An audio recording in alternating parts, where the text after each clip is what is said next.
Ladies and gentlemen, you asked for it. I know who you are out there. You asked for more Benjamin C. George, and I delivered. I got the one and only Benjamin C. George back on the True Life Podcast. I know you're excited. We're going to get into some interesting things today. It's always an incredible time with the one and only Mr. Wizard. We're going to get into this idea that he's got, that he's been playing on, this role-playing AIs we're going to get into. It's, I'm sure, current events and the world unfolding around us. But before I start going too deep into the world of George, let me just introduce everybody back to the world of the other George, Benjamin C. George. How's it going, my friend? Another day in paradise, brother. How you doing? I'm living the dream, brother. I am out here in Hawaii living the dream. You know, before we get too deep into this, though, why don't you just maybe refresh people's mind about who you are, the books that you've written, the No Absolute podcast, just give people a little bit of a foundation so they know who you are. I'm just a traveling wizard. You know, I don't know what you're talking about, George. No. BenjaminCGeorge.com. Wrote a book, No Absolutes, kind of a philosophical take on my theory of information. That's a bit more of the scientific side of things. And yeah, these days I just do a lot with automation, artificial intelligence, things like that. And, try to solve the world problems, is a little at a time, whenever I have some time. Well said. And for those that are just tuning in, Benjamin C. George was running a special. I don't know if he's still doing it now, but for all True Life Podcast listeners, he used to run this special where if you went to his website, he would give you a PDF of his book for free if you're willing to commit to giving him some info about it. Are you still running that promo, Ben? Yeah, if anybody wants to read the book and give me a review, they can have it for free.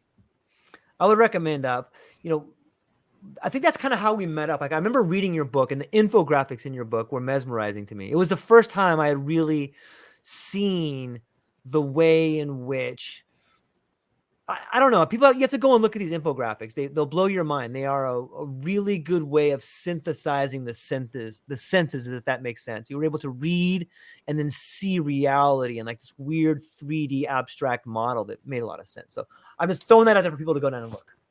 So, I decided the other day, it was about a week ago, I was like, these chatbots are getting pretty interesting. And I put my book into Google Bard and I asked it to review my book. Should I pull it up and read what it said? Yeah, that would be amazing. I'll have to find it here one second. Okay. So go ahead and do some filler, man. Yeah. Well, so I didn't even know that Google Bard was this machine that could do book reviews for you. But why not? I guess all these chatbots they're only restricted by imagination in some ways. And so why can't they be a book reviewer? Why can't they be a book writer? Why can't they be a playful interviewer that can banter back and forth with you? They could be pretty much whatever you want them to be, it seems like. So yeah, it's there's some really interesting things that are happening. It's going to take me a second to find these. Won't take me too long. Yeah, no worries. I'll just take this moment to talk to people about what has been going on in the world of my book reading. I've recently was rereading Brandon Sanderson for my science fiction fans out there, and anybody that loves science fiction. Brandon Sanderson has to be one of the best world builders out there. And I don't know, I guess for me, the reason that I love science fiction so much is it seems to be a way in which people are imagining their lives in the future, which is kind of, the problem, Ben, that I found about science fiction is that they all seem to be kind of dystopia. There's no real good sort of, look, it's all going to be awesome in the future. It's all sort of this Philip K. Dick sort of, here comes technology this way. So I don't know. Any thoughts on science fiction, Ben? Yeah. Well, I guess they're not. So you have I saw this graph once, and it's a really interesting graph, and it has like science fiction and dystopian, and then you get to a certain age of humankind, and they turn all utopian. Like you get to your Star Trek and stuff like that, right? Right. So there is, but I think we always see our immediate future as dystopian, and our distant future as utopian Yeah. in scientific lore. It seems like. Yeah. Shane Smith, what's up, bud? It's awesome to talk to you, man. Shane Smith says AI is an amazing training tool to help people on the front lines with our customers. Seldomly discussed, and it's basically free to implement. Shane, I couldn't agree anymore. In fact, that on some level it's being discussed, and I think it's being discussed in that there will be all these jobs lost. But I think they're looking through the wrong lens, right, Shane? It seems to me that it is an incredible tool. And you basically can have your own think tank. You can have your own customer service. You can solve real problems in real time with all of these AI tools out there. What are your thoughts, Ben? Yeah, I think while there is going to be a lot of job loss, uh, I think we're going to see kind of a repurposing of society. Mm, A repurposing of the day to day, and um, out of necessity, right? yeah, Because of now you course. do have something that can run 24 hours a day, can solve problems, can start to, not necessarily innovate on its own, but with just a little bit of the right nudging in the right direction, it certainly can. Um, yeah, so I found this here. Okay, let's check it out. All right. So it says, No Absolutes, A Framework for Life is a book by Ben George that proposes a new way of thinking about the world. The book argues that we should abandon the ideas of absolute truths and instead embrace the fluidity and uncertainty of life. George believes that this new framework can help us to live more fulfilling and meaningful lives. The book is divided into three parts. This is according to Google Bard, mind you. Finding the Path. This part introduces the concept of no absolutes and discusses the reasons why we should adopt this new way of thinking. The Nature of Things. This part explores the implications of no absolutes on our understanding of reality, consciousness, and free will. A Framework for Life. This part provides practical guidance on how to apply no absolutes to our lives. George argues that no absolutes can help us to reduce conflict and suffering by abandoning the idea of absolute truths. We can be more open minded and tolerant to different perspectives. This can help to reduce conflict and suffering in our personal lives and in the world at large. Uh, this is almost done. Live more authentic lives. By embracing the fluidity of life, we can be more true to ourselves and live our lives according to our own values and beliefs. This can lead to greater happiness and fulfillment. Create a better future by adopting a more holistic and interconnected view of the world. We can work together to create a more sustainable and equitable future for all.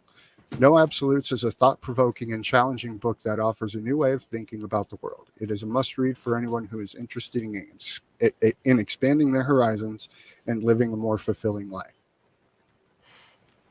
I love it, man. I think that's a great summary. Yeah, it was fascinating. The bot actually got the book. Yeah.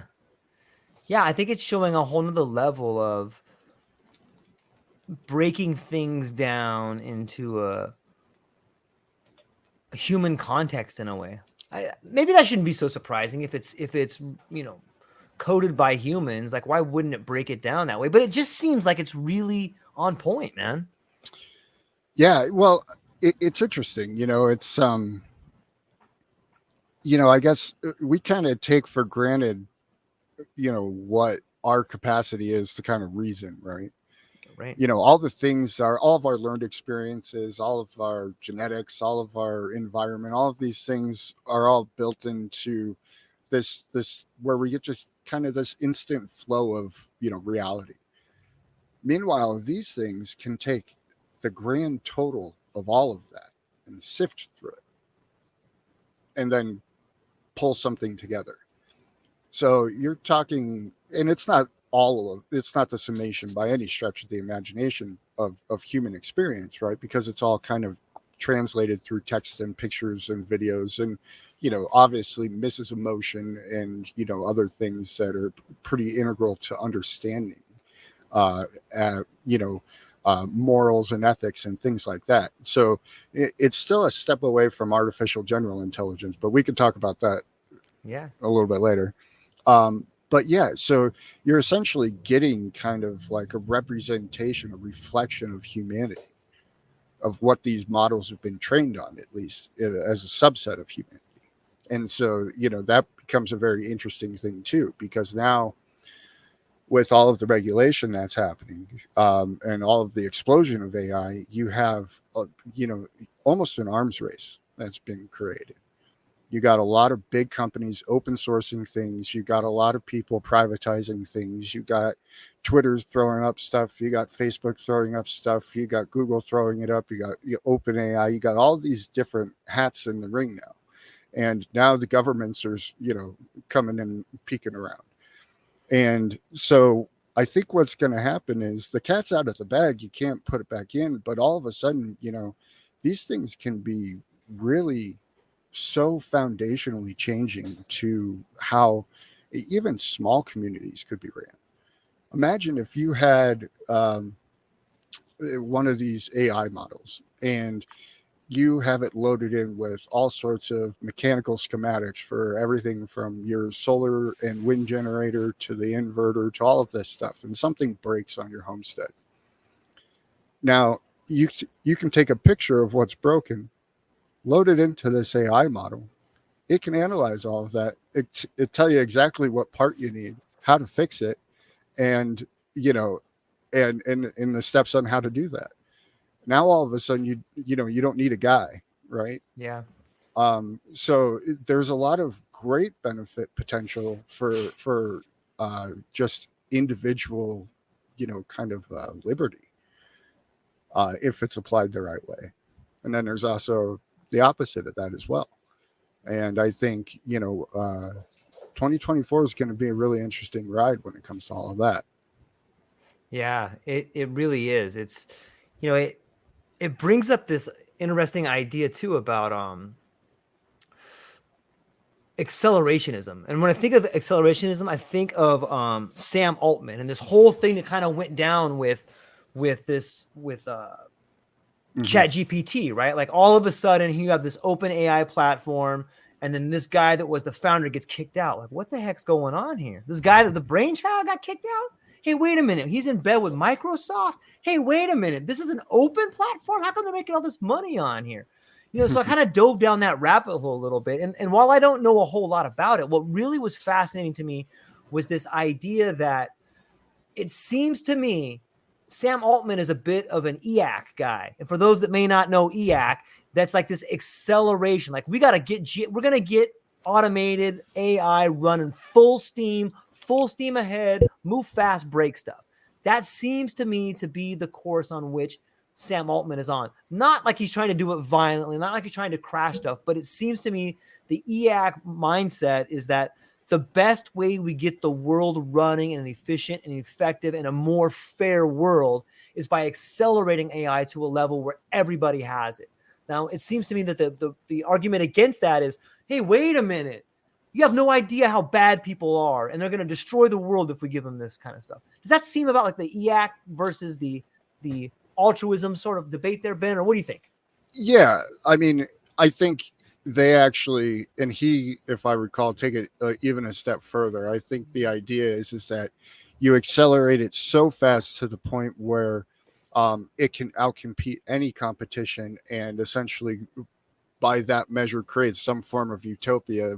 But thereby, because it would thereby, eliminate the need for work, human labor, essentially. I think that's kind of like their end goal. But therein lies the problem too. Is who holds the keys to all of that, and who's to say it's end human labor? I mean, if the wrong person holds the keys to that, or if somebody else, because of all your advancements, cracks this open too, and builds something that's aggressive and attacks and kills your little nice utopian AI, what do you do then? This is a story that's been played out in humanity, since the invention of tools, right? Yeah. And so this is just another tool. Now, granted, this tool does have some very interesting capacities that previous tools haven't had, and it does have access to all previous tools, which makes it probably even more dangerous than anything we've ever built, potentially. Yeah. But at the same time, yeah, it's not going away. So now the question becomes, what do you do? And I think, any smart like researcher at this point has probably started to pick up this stuff and started to play with it, Yeah. because the writing's clearly on the wall. Right. It's definitely not going away.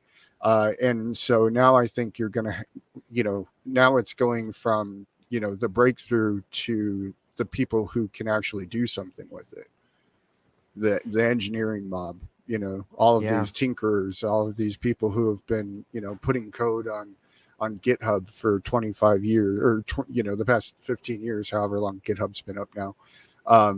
Things like that, people who are Stack Exchange gurus and stuff like that, because here's what it is. So and I'm just working on this in a few hours at a time here and there. um, but you can load a large language model on a local computer.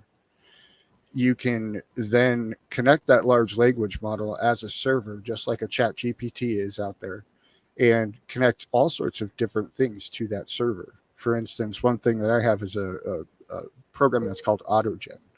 And what that does is it allows you to create two different profiles and user profiles, and tell these large language models, hey, I want you to basically play out a scenario, run a story for me.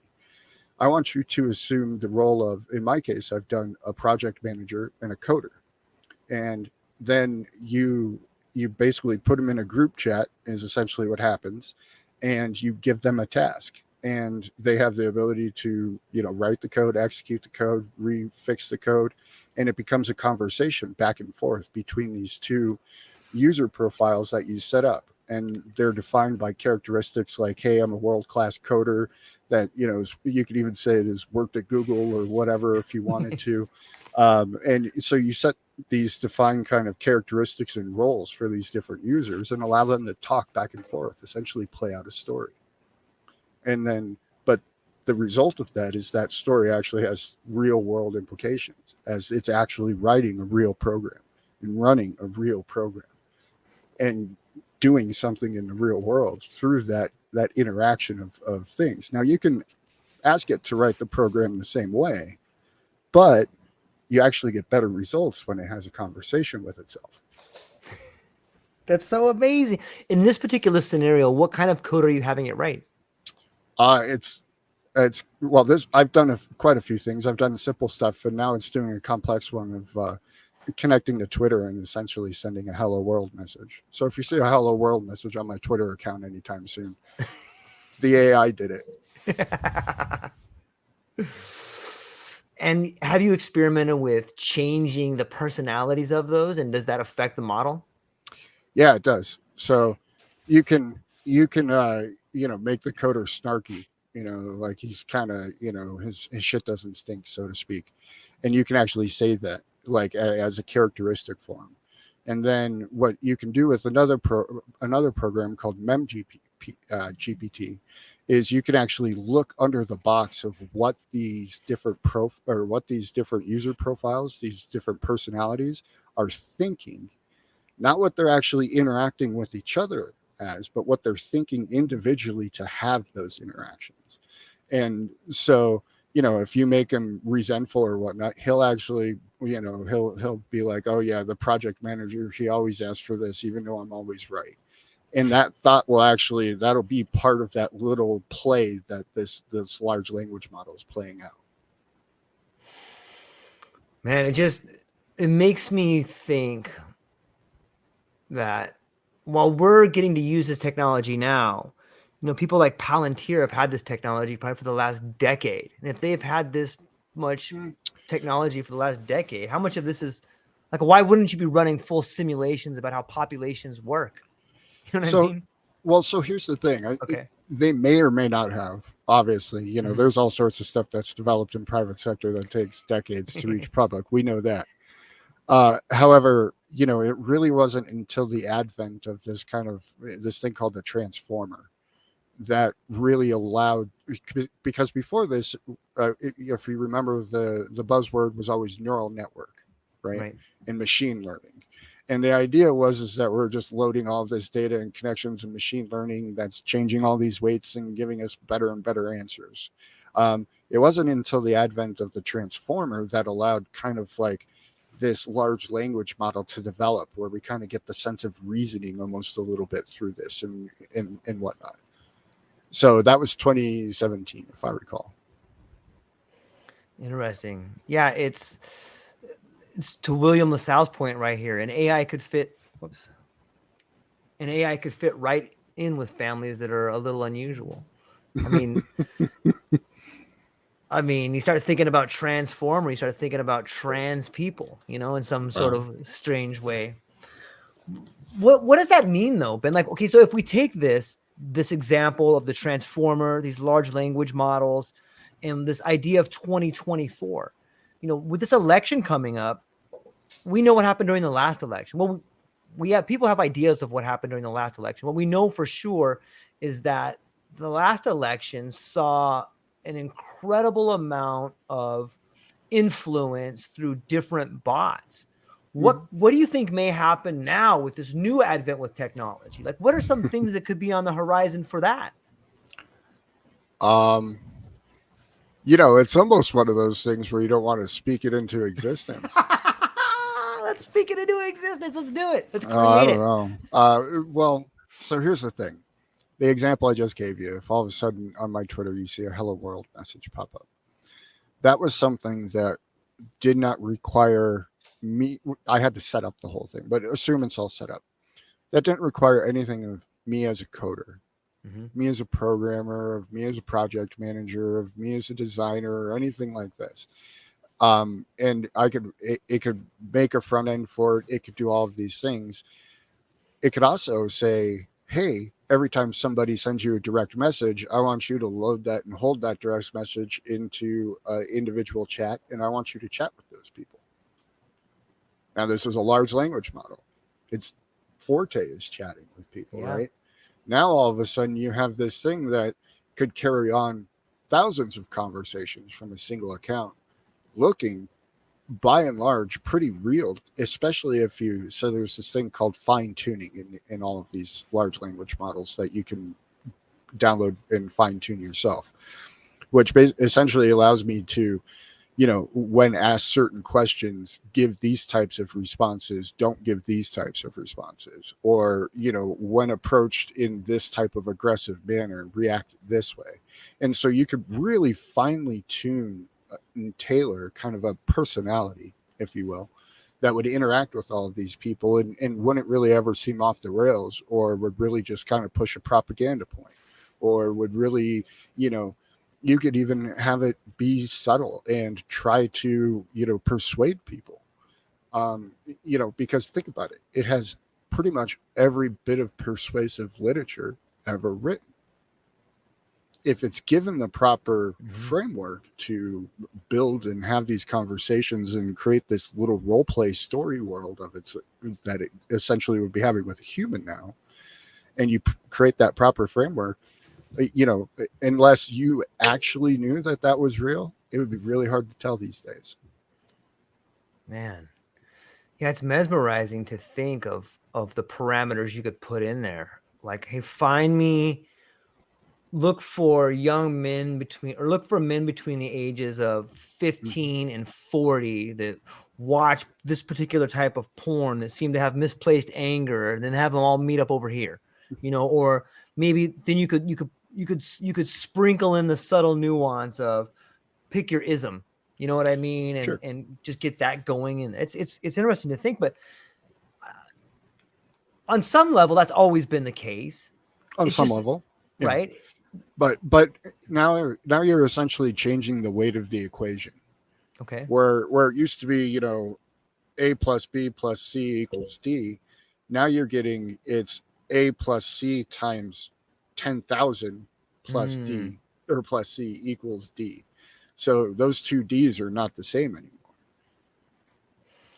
So, it can be one of those things where, and look, we got plenty of examples of people mistreating things. So why assume that they wouldn't? Right. But we have, it's one of those things where you could easily sway opinion, especially in localized fashion. Just imagine this thing joining a local Facebook group or community group, right?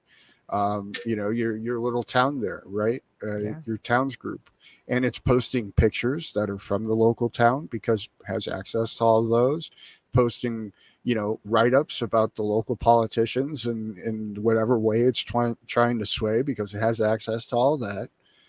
And now the cost of doing this used to be kind of mediated by labor and Hmm. keeping a secret and all of those other Right. things. AI keeps a pretty damn good secret. Yeah. Yeah. And it's the quite often you hear about people worried about misinformation. Oh, it's misinformation, it's malinformation. But the same people that are worried about it are the very people that are implementing it. And I'm not sure if anybody really wants it to go away, because the second it goes away, now you lose all your influence, and it's like, these guys, that's misinformation. Everybody, it's just like misinformation is a giant finger pointing at the other person, and they both hide behind it, so like, I don't know that you can ever get away from it. And you see, maybe what people in positions of authority are really afraid of is that, the A squared plus B squared equals C squared is a functional model. But if you have A squared plus B squared and you can't solve for another one, if you can't solve for a variable, now you don't know what's going to happen. Now all this money you've invested could be pointless because you could lose to the long shot that was the 15 horse or something like that. Because anybody can do it, right? A kid that's 15 can come up with a chat bot that's way more influential than Cambridge Mm-hmm. Analytica did. They may have paid some dummy over there millions of dollars, and here comes George from Hawaii that just put in a little chat bot, and now he's running the game. Yeah, I don't think it would be quite so simple, but there is a certain degree of risk exposure that they are now exposed to because of all these things. And every empire in history does not like being exposed to risk. That's kind of how it is, right? Right. And they go way out of their ways to mitigate risk, Right. including so much as to run propaganda campaigns. And I think we'd be hard pressed to find any sort of empire or kingdom in history that hasn't ran any sort of propaganda campaign against their populace, let alone other people. So, yeah, it's one of those things that, they're kind of part and parcel to one another. At least they have been throughout the breadth of human history. And so to expect it to just change when the new, brightest, shiniest, biggest, badassest tool just hit the market, Yeah. I don't know, man. I don't have high hopes for that one. Yeah, it's interesting to see for those people paying attention. Like if you want to see the propaganda show, just turn on your television, turn on the radio. It's everywhere, and especially during a election year, like you see it really ramp up. And in some ways, I'm always fascinated by it. Like it's a train wreck that you can't turn away from. Like, wow, that was very influential, or wow, they're really pulling on the heartstrings of these people that are victims over here. And it's so despicable in some ways, but also so shiny in other ways.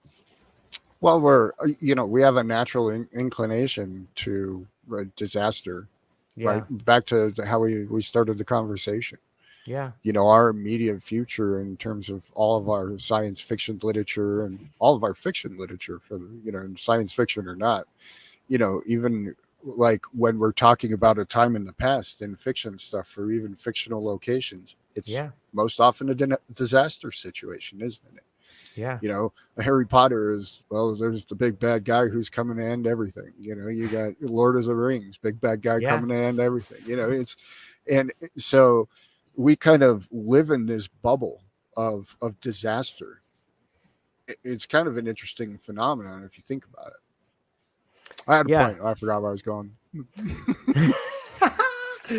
Well, I was just, when we talk about the election year and we talk about bubbles of disaster and propaganda, it's interesting to see the debate that's happening with X right now.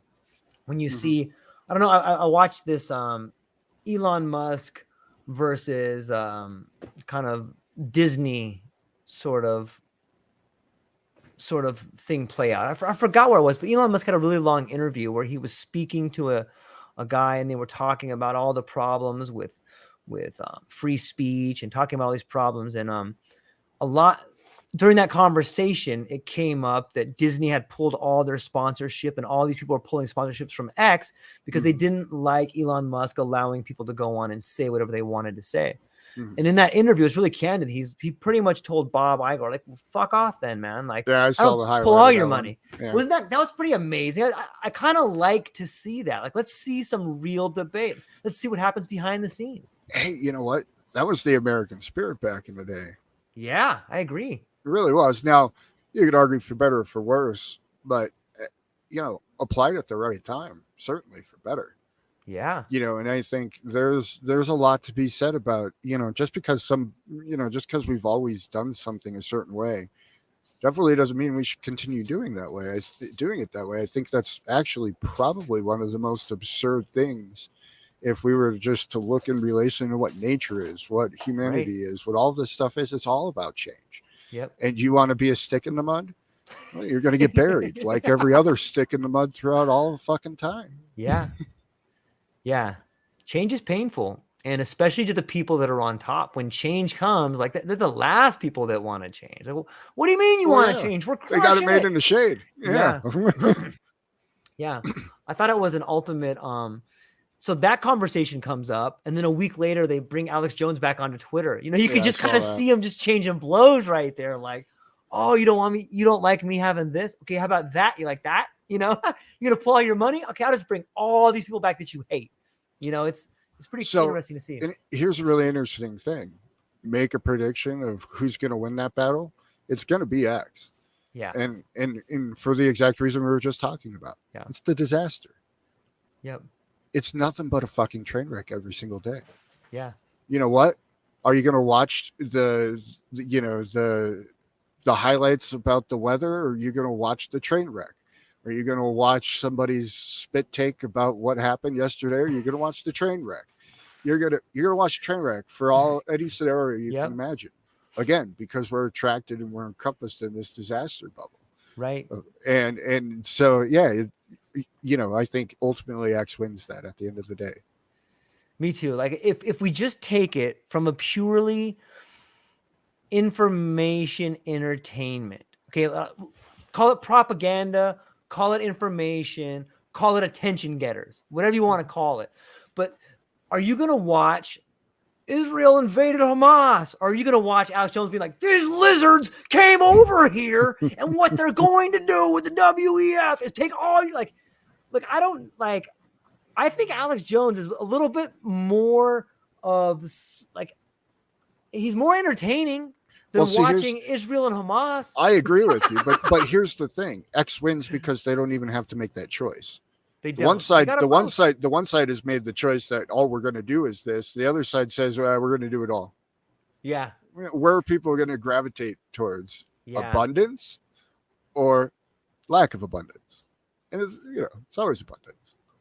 Okay, so this brings up a whole fascinating angle too. Like, I feel we are moving into this world of abundance. For so long, it seems to me that we've been under the thumb of this idea of scarcity. And it's been something we've all been conditioned in schools. Hey man, you got to go there and you got to work this particular job, or you got to go to school for this long to get in this box so that you can have this much money. And it seems to me like that particular scaffolding is falling away. If you just use X as an example, they do have abundance. What do you want to watch? You want to watch fear porn? You want to watch regular porn? You want to watch war? You want to watch history? It's all right there, man. They have all of it. And then you have these other people that are like, we're just going to do Disney movies. We're going to do this. And they're like, we have all of it, man. Come over here. Yeah, we got all of it.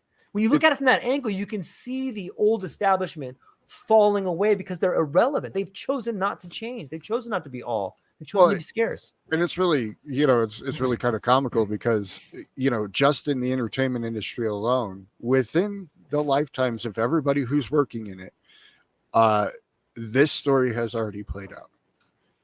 We went from local news stations to buy it all in cable. Yeah. To, cut the cord, to now we're all, so these cycles just continue, and you could look at it even from the sense of magazines and television and movies and all of those things related in a larger timeline.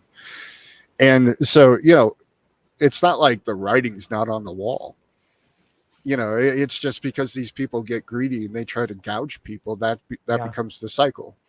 And when you try to gouge people morally and ethically, and remove their liberty and freedom, sure, now you're gonna move the needle when that pendulum bounces back the other direction. It brings up this idea that, like, for me, I'm just speaking from my experience, but it seems to me like we need to rethink what is valuable. Like, it seems to me for so long, things that were scarce were valuable. Like, this is a scarce resource, so it's valuable. But how does that change when we have abundance? Like, it changes the value, right? Well, you're assuming we get to abundance, but let's assume we get to abundance. Okay. Yeah, value absolutely is constantly in a state of change, right? Value, you remember Keeping Up with the Joneses. Value has been materialism and consumerism driven for, since at least the 80s when it really kicked off.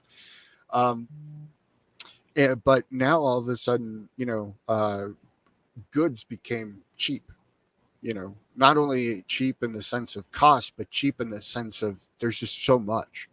How many TVs does everybody have? How many cell phones does everybody have? There's just so much. So it's a cheap factor. It's no longer something special, right? Yeah.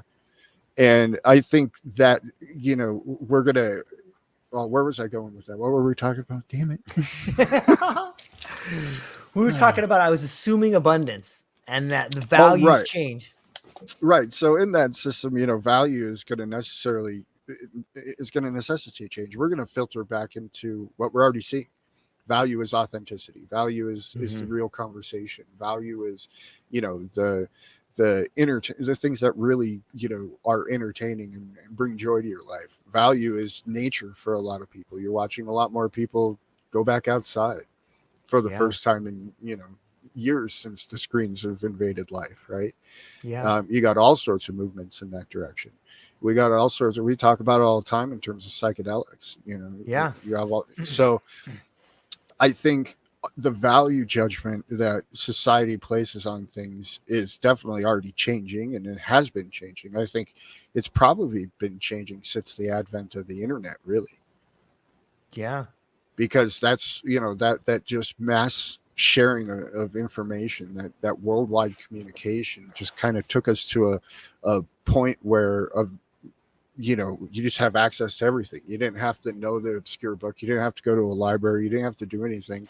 And then all of a sudden it wasn't just text and information. Then it's entertainment and shopping and all of these things. And so, and now we're at the stage of AIs, right? And content creators and individuals being able to have a conversation 1,600 miles away from each other in real time and share it with the world.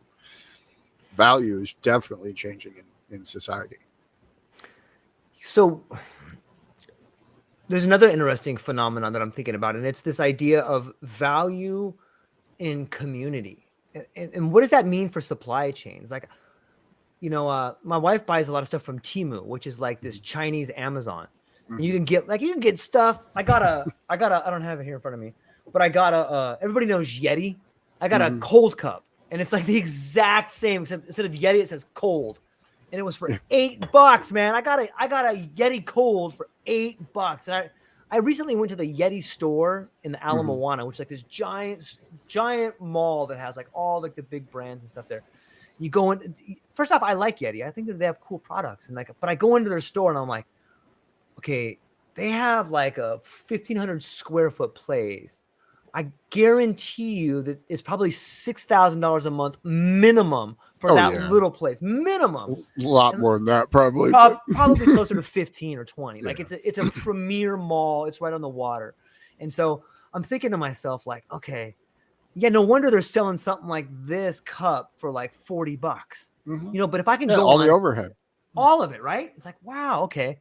But if I can get it from the same factory in China for like $6, you start looking at just that model, and you start thinking about like, oh, globalization, supply chains, and you realize like how much longer can all these big businesses even stay in business when I can go to Temu, when I can go to the Chinese supplier and buy that exact same product Right. for $6? Like, so I guess the point I'm trying to get at is value in supply chains. Like, how is that changing the world, Ben? Well, Like, value in goods.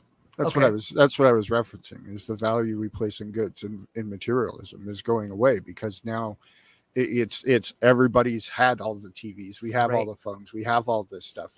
To your point there, now you can get it at a fraction of the cost of what even you would think you should even pay for it, and you go, huh? Well, if it's so cheap and it's so ubiquitous, it's definitely not special. that's right. That's the Yeah, value judgment our brain right, makes. It's right, not a conscious thing necessarily, but right, it's a logical thing, right? right, We don't have to worry about it because we're kind of geared still from an evolutional perspective to if we see scarcity, we hoard it right. because that means that it might be a rough winter, right? Yeah, But if all of a sudden we see abundance, we're nonplussed. Well, it doesn't matter. So I think that same thing is actually playing itself out in materialism, right. and so I think that's definitely one of the undercurrents that's leading to the value changes in society. And I think one of those value changes, maybe to what you're trying to get to, um, is community. And I Yeah, think we're going to start to see the return of community because we've watched community basically be annihilated over the past 30 years. yeah, um, I can't tell you my neighbors' names, right? I doubt many people could. It's just that's not how the world is anymore. But I think it is that value is going to change because now it is back to authenticity. It is about people's value. What they bring to the table is not not necessarily like in a survival sense or anything like that, but what they bring to the table is, hey, we can have better lives if we work together and shared our little fence space over here and made a garden. What do you think? yeah, Oh yeah, sure. And because now the tools and the ability to do all of these things are so cost effective, and they're all of the kind of legal frameworks and all of this stuff are kind of in play, and all of these new advanced tools from a technological perspective like AIs to help these situations are all here. Now I think we're gonna see a shift back towards to community, and I think that's going to coincide with something we've talked about before, but which is kind of like the fracturing of nation states. there's an interesting dichotomy I hear there because I have all these incredible friends and people that I've been meeting from around the world. And I'm like, oh, I found my tribe and they're everywhere, Mm-hmm. but at the same time, like I do see all these tools to make my community better. And I want to value the things that people are making in my community.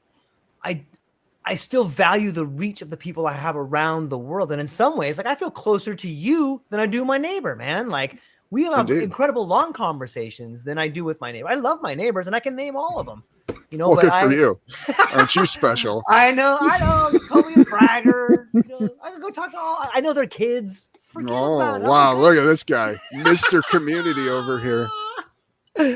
Like a good neighbor, George is there. But yeah, isn't that an interesting thing though? Because I do see the bridging of community coming together, but at the same time, like there's this global community growing too. I guess that factor into the fracturing of nation states as well. Right. Because I think, the more and more that people start to see people as people, um, Ah, okay, they're, the more and more you get that just spreads out. It's like a ripple in a pond. right. It's just going to continue to spread and spread and spread. And yeah, it's going to be less and less about religions and skin colors and locations, and more about, hey, you have the same interests, same philosophy, you have the same outlook on life, you've researched these things too, and wow, maybe we should get a little bit more serious about maybe let's do something, let's talk about it at least. Oh yeah, Yeah, yeah, yeah, yeah. And more of that will happen. And because of, just this interconnected, continually more interconnected global community where we can actually do more than just chat to each other in a text little message. We can get a feel for each other. We've never met in person, George, but we've had great conversations. Yeah. We've had heart to heart conversations. We've spent hours bullshitting. Um, and as more and more of that continues to pervade culture, and more people look at content creation and podcasting and all of these things as not even necessarily a means to an end in life, but as a part of life. That's gonna really kind of just push the momentum in the direction of why do we need this big umbrella thing that's really just kind of, it's taken a lot of resources from us, Right. and at the end of the day, it doesn't look like it's given as much back as it used to. Yeah. And that's being very fair about the situation. You can be much more critical of the situation, and I think that that range of fairness to criticality combined with all these other factors is gonna, people are gonna start asking, well, why are we doing this? And I don't think it has to be a violent why. I think it could be a very just kind of epiphanitic why. Damn it, I thought I had that word. Oh well. Oh well. Yeah. If they wanted to have a war and no one showed up, what would happen, right? Exactly.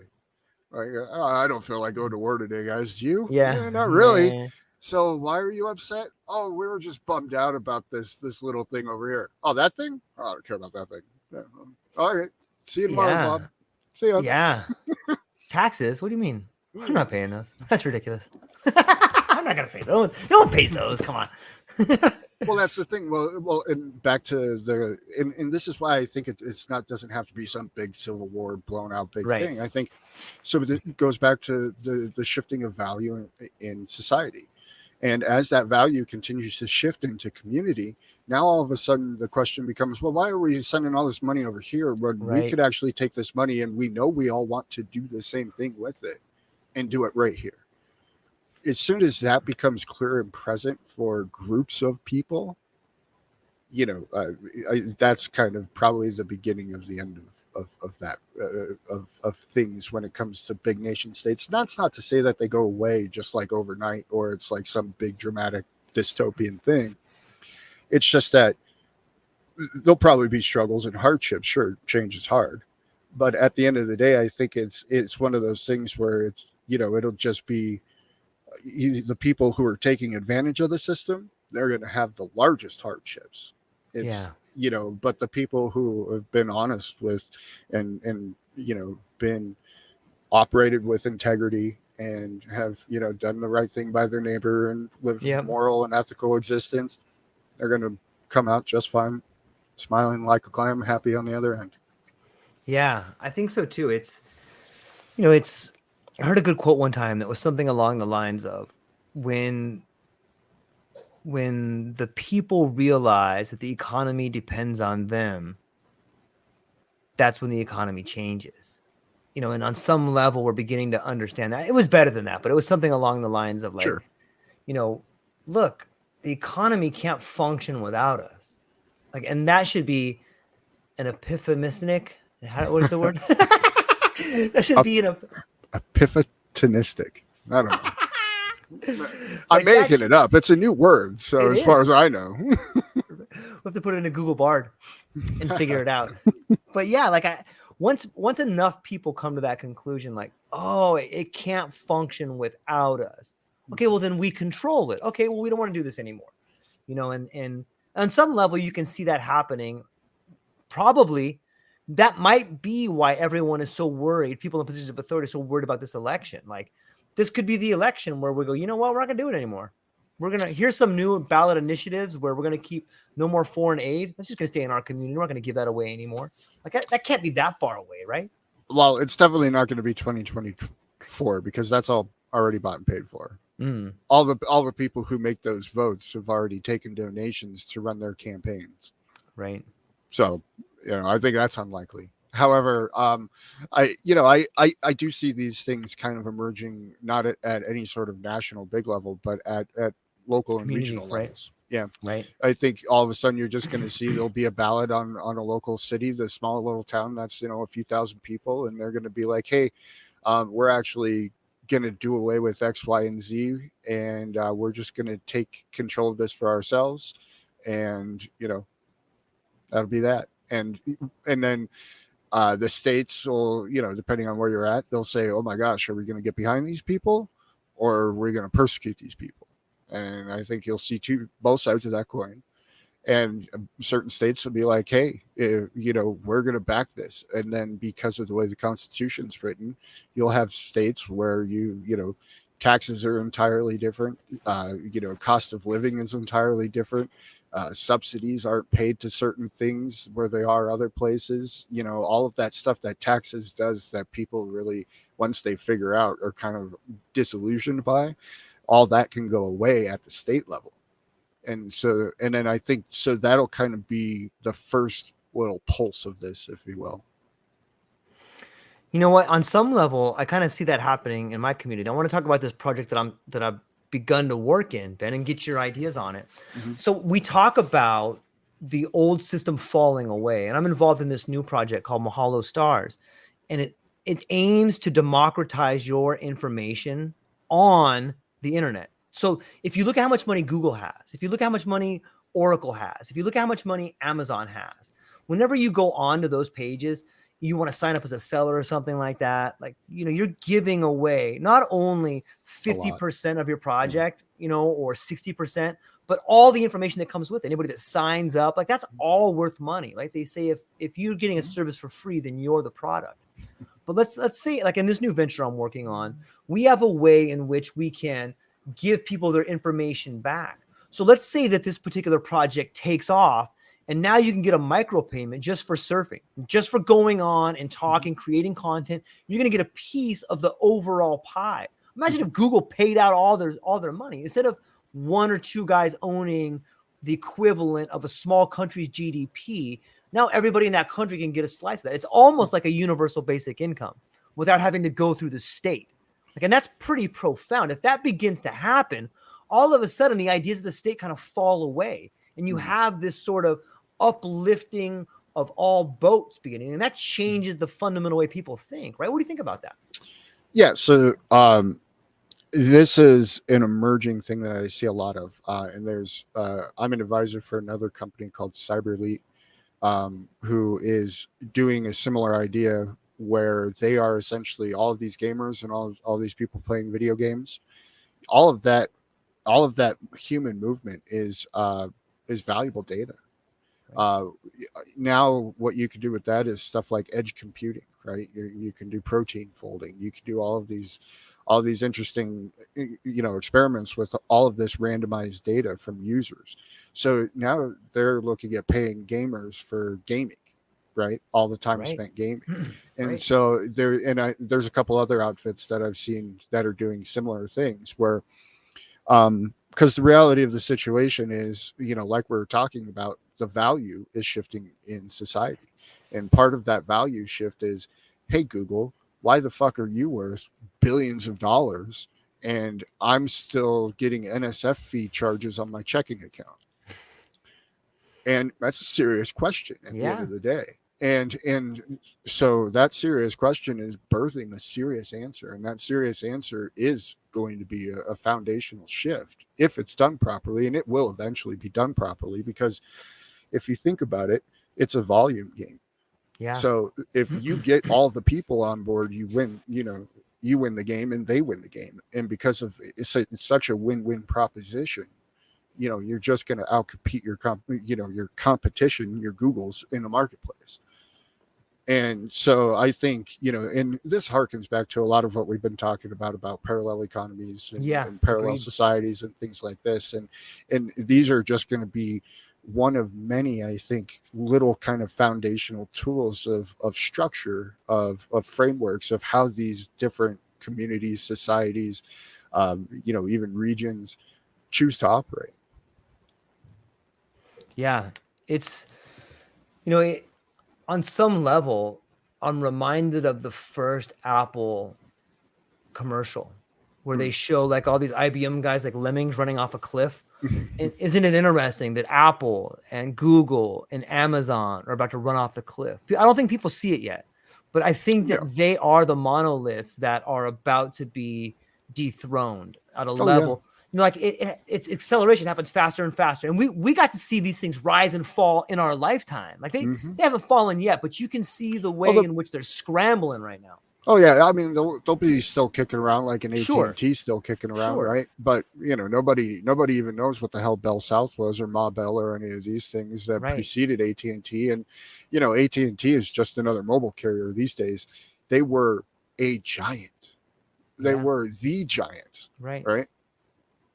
Now they're still around and still will Google and still will Apple and still these things. I think for quite some time.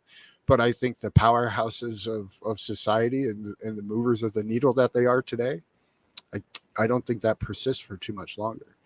Now, I think because as we get to optical and quantum computing, you know, you're talking all of this stuff to do what Google's massive data centers do, you know, with acres of land inside your pocket at a certain scale of this stuff. Right.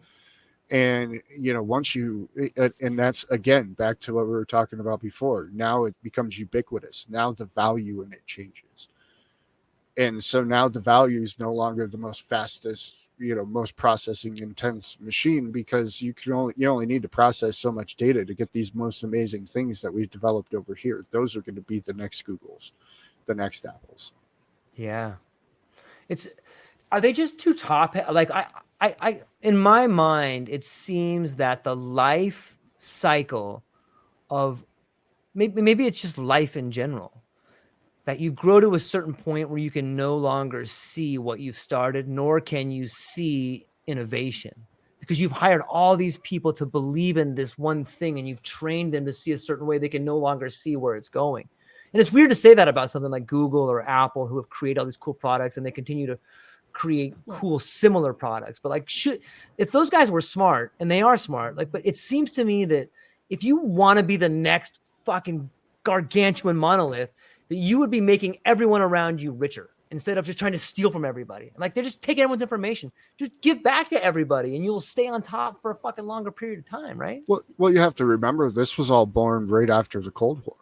This was all of this advent of information technology came right after the greatest, you know, game of secrecy in modern history. And so I think a lot of that carried over into, you know, our society or our business sense and strategies, and just kind of culture in general. And so, but I think again, as all of these values shift, I think you get rid of the need for this take philosophy. Yep. And because again, we're 1,600 miles away having a wonderful conversation, let alone all the people we know around the world who we can plug in at any moment. Yep. And have that same conversation. And as we get more connected in these things, and as we get more tools and we can add more value and resources to the system, you know, we move on. Yeah. I mean, I'm like, it's so complex into, and I guess we're all playing a part in making everyone richer. I think that's a better way to look at it. You know, it's easy to get upset with the large corporations or governments, or it's very easy to have a lot of misplaced anger, but maybe we're all responsible for making each one of us a little bit richer. Well, what's richer, George? I think richer is being more fulfilled. If I had to define rich, I would say living a life that's fulfilling. And for me, that's having relationships with people. That is coming to new ideas and learning and getting to be thought to help in some way. I think that's rich. I think that's rich too, brother. Yeah, me too, man. Money helps because, but that's what's going to change in the future too. Is when we talk about ideas and value, you know, when we look at money as a placeholder for value, that's changing too. If our idea of value changes, then money has to change with it, right? Those are part and parcel. Right, and it already is. Yeah. Look, you got all these people who have made a lot of money on a whole bunch of imaginary digital funny money, monopoly money, as JP Morgan has famously called it many a times. Yeah. And yet they're making more money than JP Morgan's making. Yeah, they've made funny money has made JP Morgan almost irrelevant, Well, you know. he keeps making a jackass of himself routinely. That's always fun to watch. Yeah. What are some of the things I haven't been paying too much attention? What has he been saying lately? Oh, he comes out every 6-8 months or so and is on some CNBC or something and always trashes Bitcoin and or Yeah. cryptocurrency in some way. Right.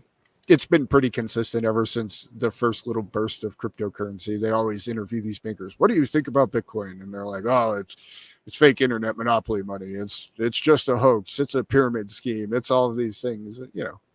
It's kind of funny. I think there was one website that used to track like how many times the mainstream media had predicted Bitcoin is going to fail and go to zero. It was like in the hundreds a few years back, if I recall. So yeah. It's, I look at it like everybody who has bought into crypto, whether you got scammed or whether you got some coins that worked for you or whether you were able to participate in that crypto market and you were able to buy goods, you couldn't buy goods. I see everybody, and I hope this makes people feel good that may feel like they got burned. Like, you contributed into creating a new idea of money. And if you look at it from that angle, you should be proud of yourself. You should be proud of yourself that you fucking took a chance. Yeah, maybe you got burned. You know what? Maybe you took your retirement money and put 80 grand in there and you turned it to $260,000 and then you lost all of it. You got to tell your wife and your family about it. Maybe that happened to you. I don't know. Maybe that happened to some people, man. But regardless, you contributed to the well-being of humanity by helping us get rid of the current system we're in. You bought in, you paid your tuition into it, man. Like I like to look at it from that angle, Ben. You think that's a good angle? Wonderfully said as a cult leader. Wonderfully said. Yes. Thank you for your sacrifice while I sit at my golden table. Oh, the things we tell ourselves, Yeah, I'm excited for it though. I see so many avenues and beyond that, I think that it's helped, much like you and I didn't grow up with phones in our pocket.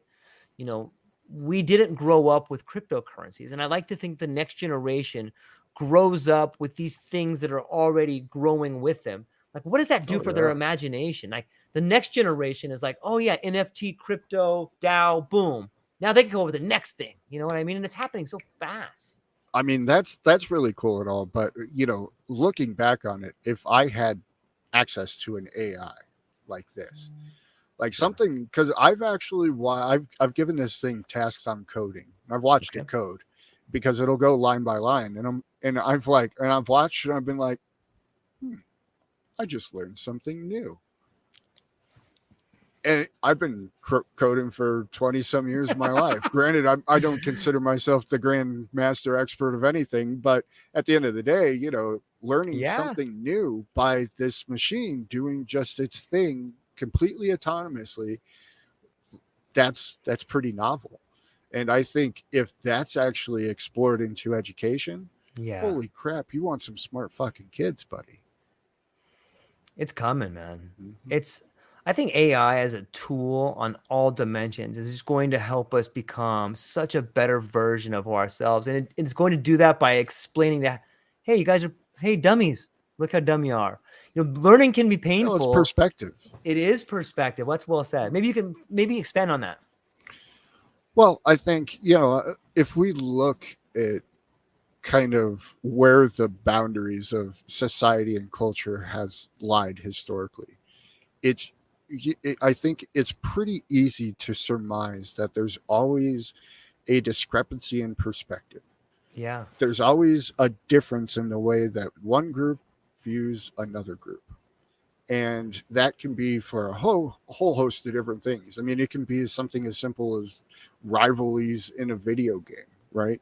Yeah. But there's always these differences, but we don't get to understand that nuance until we're able to see those differences.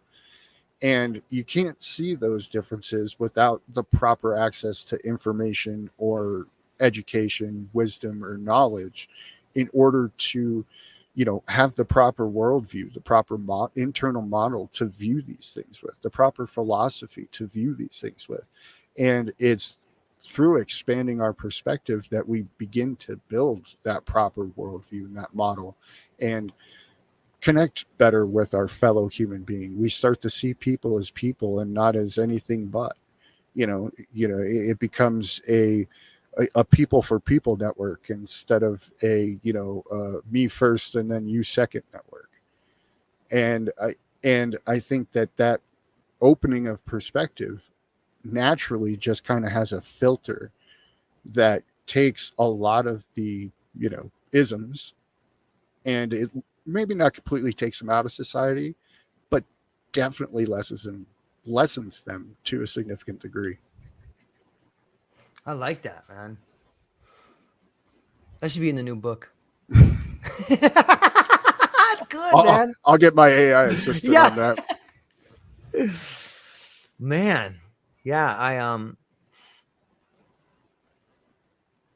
I like the perspective. On the topic of perspective, I've been noticing this trend that's been happening for a while, but for some reason it's on the top of my mind after hearing that. And that's this idea of the linguistic change that is fundamentally changing the way we see reality, like this verbing of nouns. Like we saw it with Google, and then now you Google things. And the same way you look at Ben as a person, place, or a thing as a noun, or George as a person, place, or a noun. Like, might it be Ben as a process? Like Ben as a noun. Like, do you bend that? You know what I mean? Like, or you George that, but if we begin thinking of nouns as verbs, how does that change the way we see the world?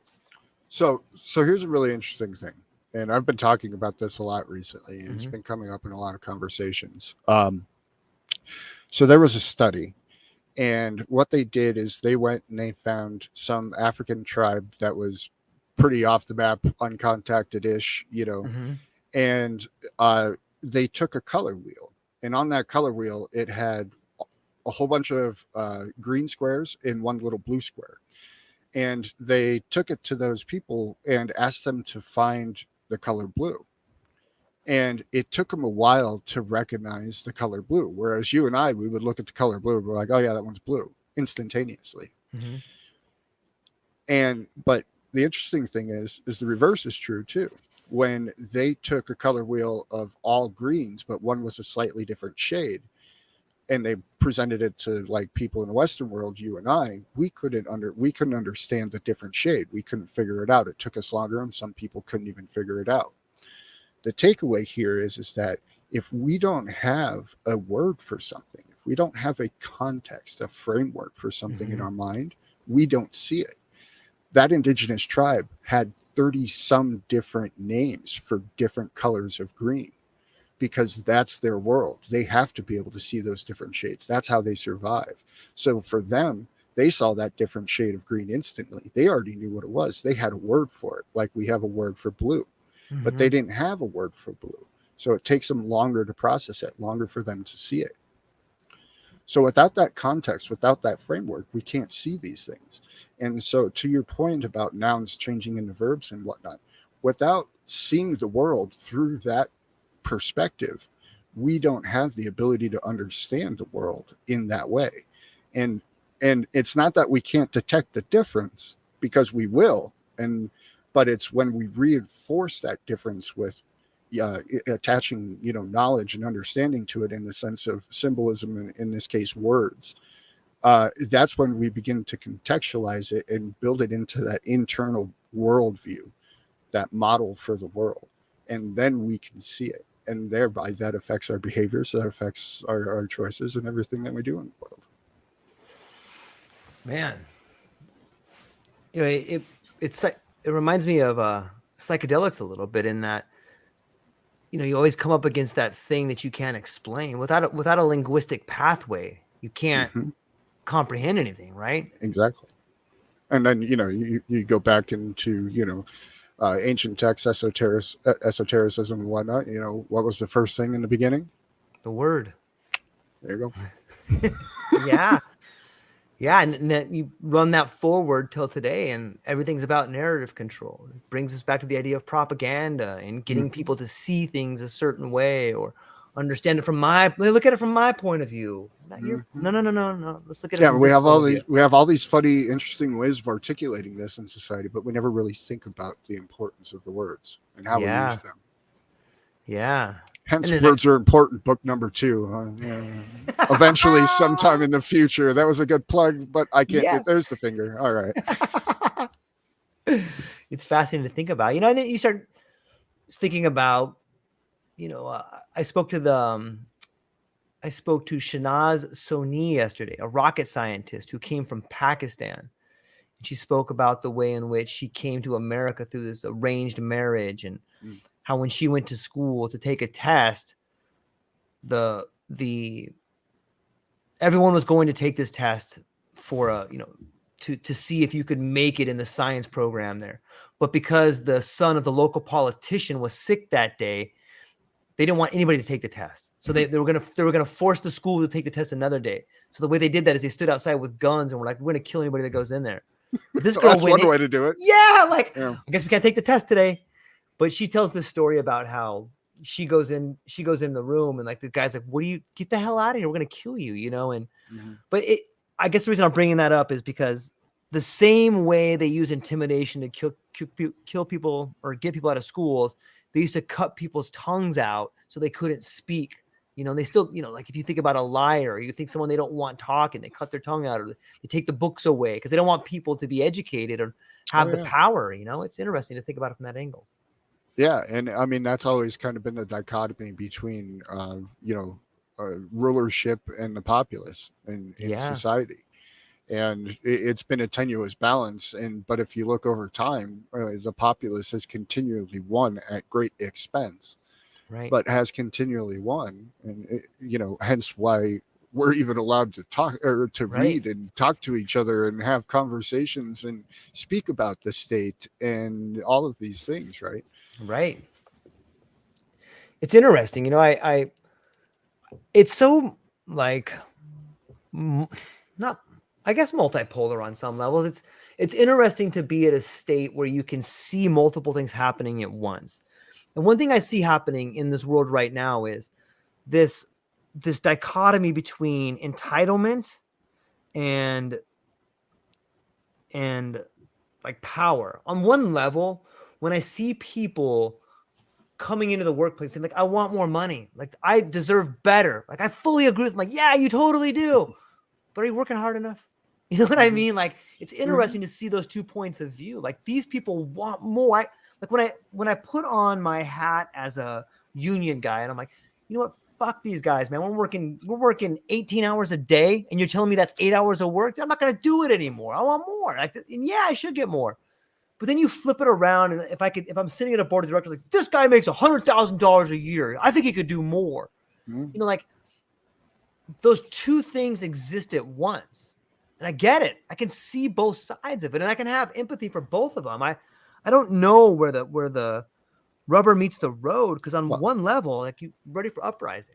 the magic is in resolving the paradox.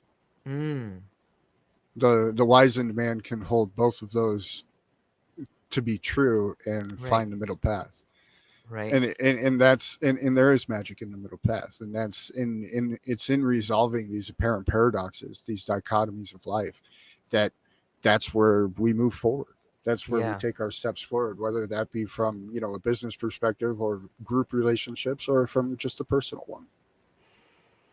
Yeah, and I guess that's why we truly are at transformative times. Like, you can see the world erupting, but might that be a sign of positive change? Hey, both sides have gotten to a point where it doesn't work. Now we have to find a middle way now. Indeed. Yep. Man, that That's might be how I see it. yeah. Yeah, I love it, man. That's a good spot to maybe leave it at. But you know what, Ben? First off, I got a new segment that I'm doing, and you are the first person to do it, my friend. Love to be a So, guinea pig. yes, here we go. So you have 44 seconds to tell me a story about Hawaii. It can be your definition, it can be something that happened, it could be an idea, but your time begins now. Okay. Hawaii, some islands in the sea. I guess I'll take it back to a distant place where there is evidence that Hawaii used to be a part of the continent of Lemuria or Mu.